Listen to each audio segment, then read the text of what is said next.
Thank you very much, Mr. Chairman. Obviously, all of us welcome you, gentlemen. We're in deep appreciation for the great leadership that you've shown, and please convey back to those brave men and women in uniform that you command ours and the nation's most profound respect and words of thanks.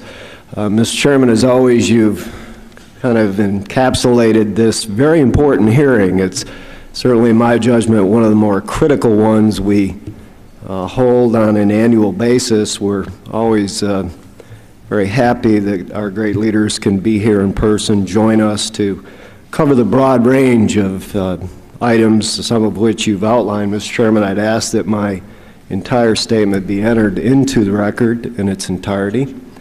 And, objection. Thank you, Mr. Chairman. And beyond that, let me just underscore a couple of things that you said. We have very distinct areas of responsibility here. Each have their own significant challenges. Like you, one of the most pressing, in my judgment, is the very disturbing situation on the U.S.-Mexico border.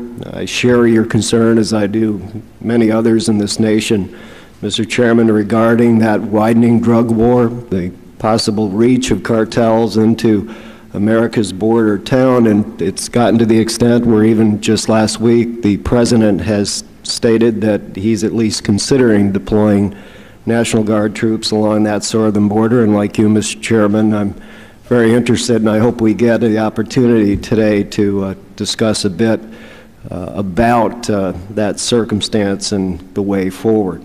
NORTHCOM plays an important role in directing missile defense operations to protect the homeland, and given the nuclear and ballistic missile ambitions, and particularly in recent days of Iran and North Korea, we have the opportunity today to talk about NORTHCOM's capabilities and force structure to defend the United States from ballistic missile attack. And Admiral, as you know, we've had the chance to discuss, you've got some very unique security challenges in your region, and just to cite one, over the last few years, Colombia has really risen as a democratic leader with successes against insurgent and paramilitary groups.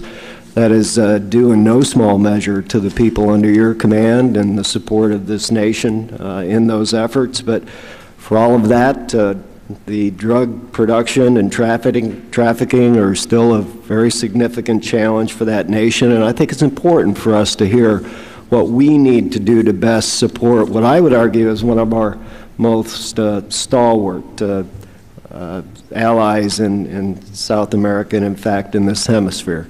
And General Ward, I think the Chairman summed it up very well. You've done yeoman's work in setting up a command in one of the most complex and, I would argue, most misunderstood regions on the face of the earth. And I think you've done an outstanding job, and it's not been without challenges that no one knows more clearly than you. But whether it's questions of interagency presence and buy-ins, as well as the understandable delays in establishing certain offices, we need to hear today from you what kinds of areas still exist where you require the support of this Congress and this committee particularly. And finally, General Mattis, as Joint Forces Command, amongst the many roles you play, that of providing mission-ready forces to all geographic commands is key amongst them. And obviously, as we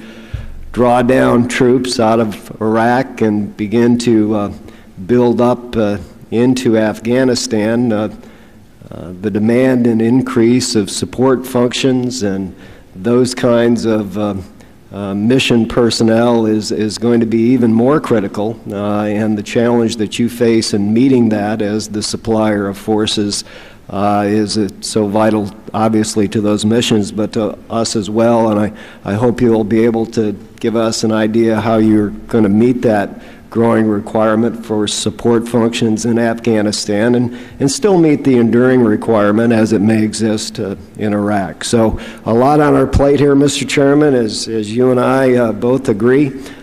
Certainly we want to get to the testimony and for the question and answer period, and a final word of appreciation to our witnesses, and particularly a word of deep thanks to those men and women that they have the honor of leading, I would yield back.